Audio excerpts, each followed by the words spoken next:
राजा भोज की सभा में कालिदास पहुंचे, महाकवि कालिदास।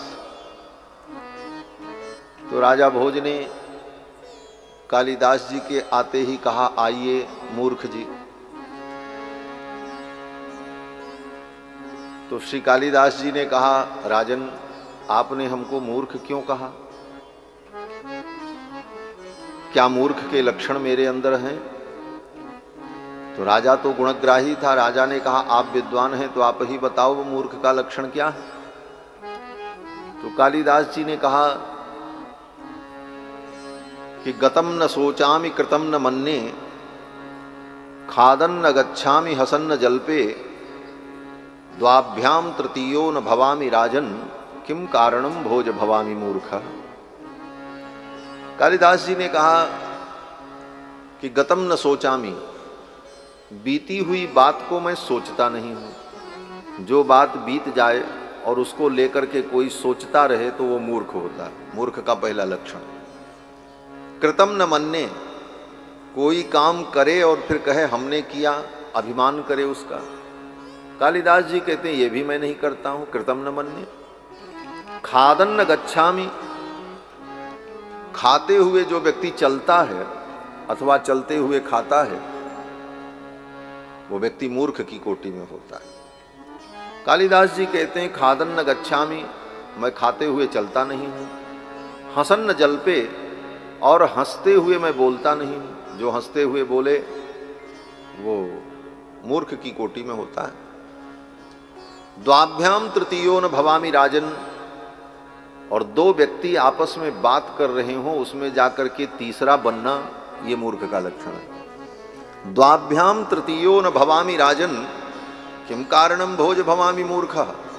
हे राजन, किस कारण से आप मुझे मूर्ख कहते हो?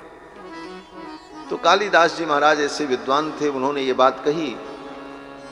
तो साहित्य की दृष्टि से, व्यवहार की दृष्टि से हंसते हुए बोलना यह उचित नहीं है, परंतु इंद्र को भगवान उपदेश भी देना चाहते हैं, और उपदेश गंभीर वाणी में होता है। हल्की वाणी हो तो वह उपदेश हृदय में नहीं उतरता है। वाणी में गांभीर्य होना चाहिए। वाणी में गांभीर्य हो, वजन हो, उसकी बात में वजन हो। किसी को वजन कहते हैं हिंदी में, संस्कृत में कहते हैं गंभीर होना। तो जिसकी वाणी में वजन हो उसकी वाणी का उपदेश व्यक्ति के हृदय में उतरता है। और इंद्र डरे हुए थे क्योंकि मैंने अपराध किया, तो अत्यंत भय के कारण इंद्र के हृदय में ये उपदेश टिकेगा नहीं, इसलिए इंद्र के भय को दूर करने के लिए भगवान मुस्कुराने लग गए। यह कारण था मूल रूप से। तो मुस्कुराते हुए मेघ गंभीर वाणी में भगवान उपदेश करते हैं। मेघ गंभीर या वाचा प्रहसन निदम अब्रवीत। हंसते हुए भगवान ने मुस्कुराते हुए कहा, मैंने जो लीला की है, तुम्हारे यज्ञ को मैंने जो भंग कराया, मया तेकारी मघवन मख भंगोनुगृह्णता। तुम्हारे यज्ञ को मैंने जो भंग करा दिया, तुम्हारी पूजा रुकवा दी, ये मैंने तुम्हारे ऊपर अनुग्रह किया है, तुम्हारे ऊपर मैंने कृपा की। मदनुस्मृतये नित्यम मत्तस्येन्द्रश्रियाभृशम। स्वर्ग के वैभव के अहंकार में तुम मुझे भूल गए थे, तो तुम्हें अपना स्मरण दिलाने के लिए मैंने ये लीला की है। और हे इंद्र, मामैश्वर्य स्त्रीमदांधो दंडपाणिम न पश्यति। जो व्यक्ति अपने धन पद के मद में, अभिमान में मुझ दंडपाणी परमात्मा को भूल जाता है अथवा भुला देता है, तम भ्रंशयामि संपद्भ्यो, मैं उसको उसकी संपत्ति और पद से भ्रष्ट कर देता हूं। और इसलिए करता हूं यस्य चेच्छाम्य अनुग्रहम, उसके ऊपर अनुग्रह करने के लिए, नहीं तो उससे भी बड़ा उसका नुकसान होगा। इसलिए समय रहते मैं उसके ऊपर अनुग्रह करके, उसे दंडित करके उसे स्मरण दिला देता हूं। जाओ, मैं तुम्हारे ऊपर प्रसन्न हूं। प्रसन्न होकर के भगवान ने इंद्र को विदा किया। चलते चलते इंद्र ने भगवान श्री कृष्ण का अभिषेक किया। उसी समय स्वर्ग से कामधेनु आई और कामधेनु के दुग्ध से देवराज इंद्र ने भगवान का अभिषेक किया और गोविंद नाम से भगवान को संबोधित किया। ये गोवर्धन लीला भगवान की 7 वर्ष की अवस्था में भगवान गोविंद ने ये लीला की। इसके बाद कथा आती है, एक दिन नंद बाबा को वरुण के सेवक वरुण पाश में बांध करके वरुण लोक लेकर के चले गए।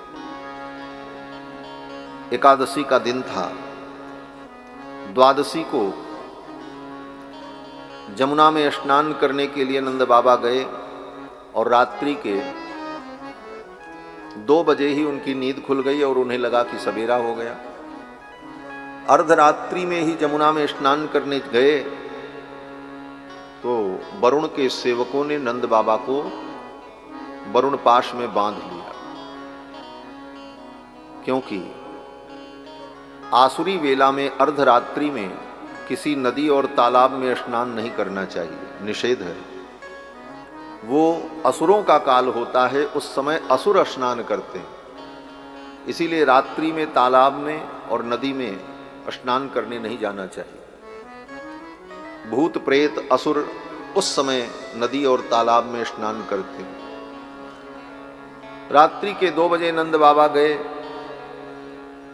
वरुण के सेवकों ने पकड़ लिया और पकड़ करके वरुण पाश में बांध करके वरुण लोक लेकर के चले गए। नंद बाबा जब लौट करके नहीं आए, गांव में रोना धोना शुरू हो गया। सवेरे सब ढूंढने निकले, देखा जाकर के घाट पर जहां नंद बाबा रोज स्नान करते थे वहां पर उनका कमंडल रखा है, कपड़ा रखा है, लाठी रखी, नंद बाबा नहीं।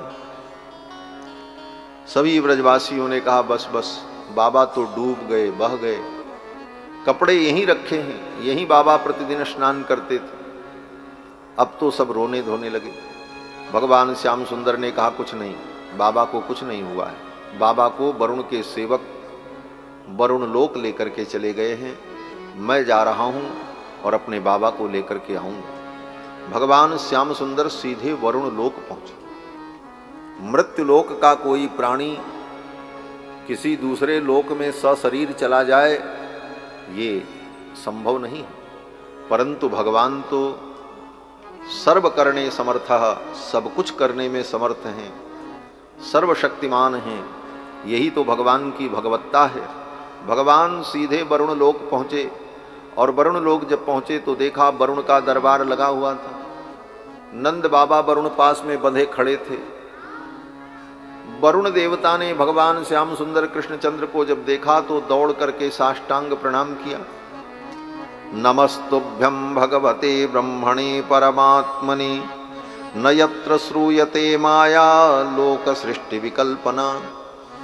वरुण देवता ने कहा, हे भगवान मैं आपको प्रणाम करता हूं, आप मायातीत हैं, मायाधिपति हैं।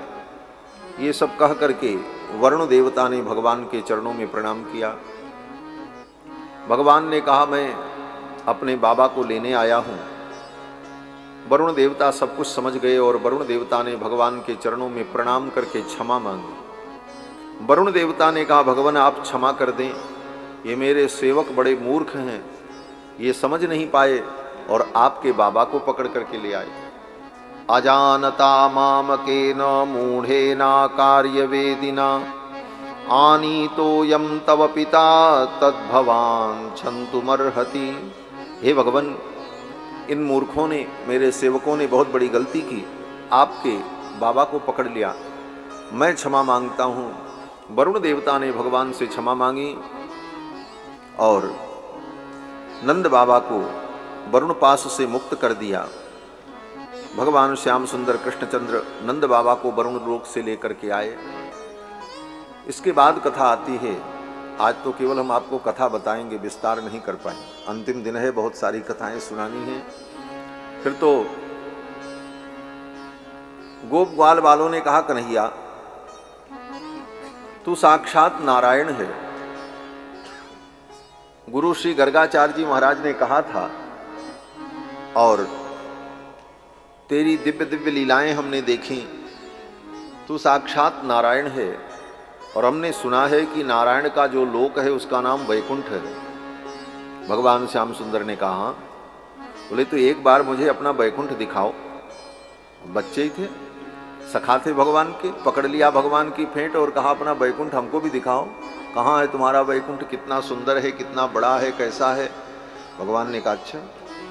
भगवान ने कहा अपनी आंखें बंद करो।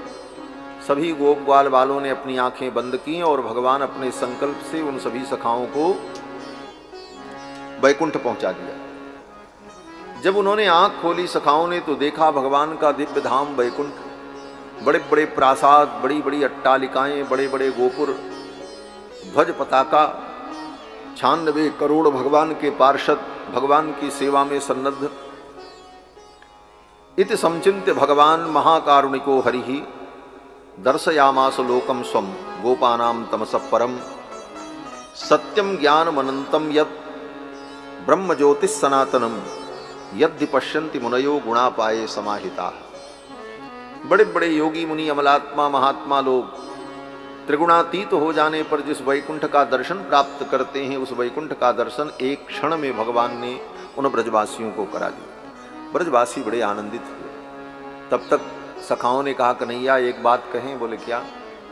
बोले ये तुम्हारा वैकुंठ तो बहुत अच्छा है, लेकिन हमारे वृंदावन से अच्छा नहीं है। बोले क्यों? सखाओं ने कहा भैया यहाँ तो डर लगता है, किधर जाएं कोई रोक न दे, कोई टोक न दे। इतनी बड़ी साज सज्जा, इतनी बड़ी व्यवस्था।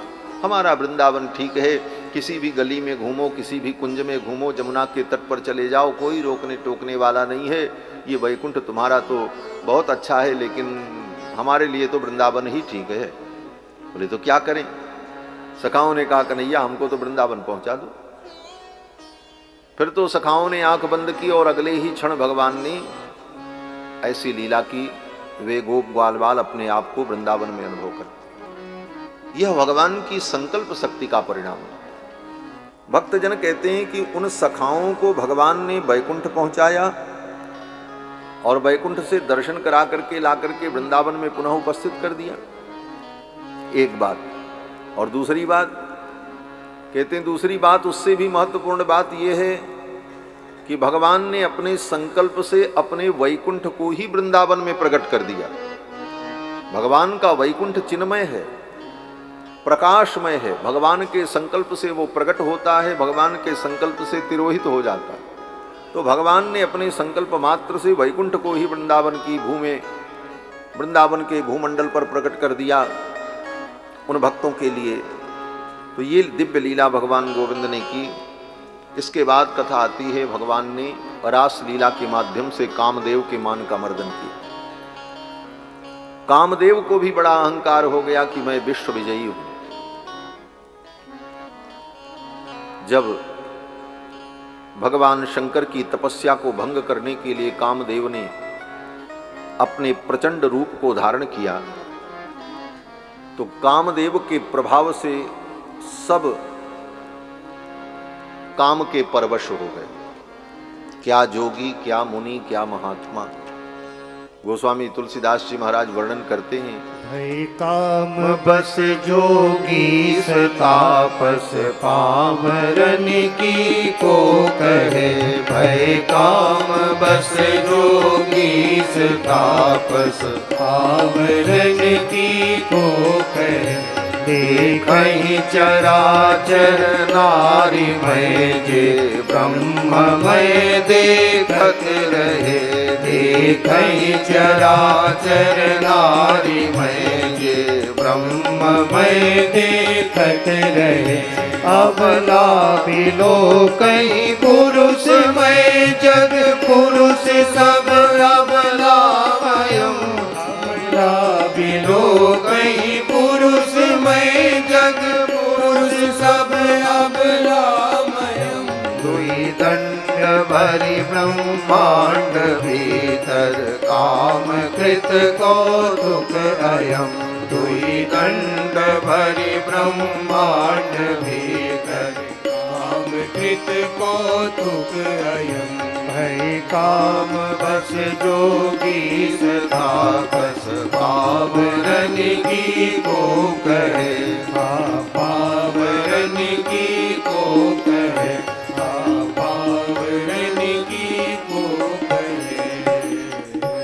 कामदेव के प्रचंड प्रभाव से सब काम के परवश हो गए। भय काम बस जोगी तापस, पामरन की को कहे। पामर प्राणियों की क्या बात है। देखहि चराचर नारीमय जे ब्रह्ममय देखत रहे। जिन ऋषि मुनि महात्माओं की दृष्टि ब्रह्म दृष्टि थी, सर्वत्र जिनको ब्रह्म का दर्शन होता था, उनको सारी दुनिया स्त्री के रूप में दिखाई पड़ने लगी। यह काम का प्रचंड उपद्रव था।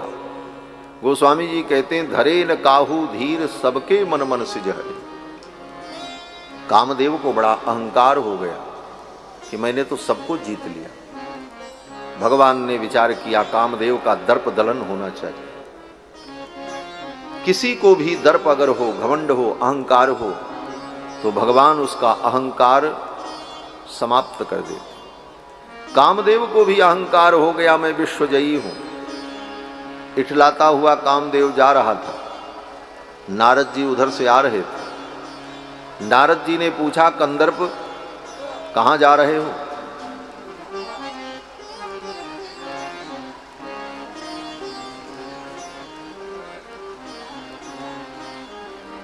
कहां जा रहे हो? कामदेव ने कहा, कहां मैं जाऊं, कोई लड़ने वाला मिलता ही नहीं, सब मुझसे हार गए। नारद जी की भी चुटकी ले ली कामदेव ने। कामदेव ने कहा, देवर्षि आप भी तो विश्व मोहिनी के चक्कर में पड़कर कहां से कहां भटक गए। नारद जी को बात बुरी लगी। नारद जी ने कहा, इसको बहुत अहंकार है, इसका अहंकार चूर होना चाहिए। नारद जी ने कहा, देखो सबको तो तुमने जीत लिया, लेकिन एक बालक है 10 वर्ष का। अगर उस बालक को तुमने जीत लिया तो मैं मान लूंगा कि तुम विश्वजयी हो। कामदेव ने कहा, कौन है वो बालक? नारद जी ने कहा, वृंदावन में 10 वर्ष का बालक है, गाय चराता है और दिन भर गोपियों के बीच में ताता थैया करता रहता है।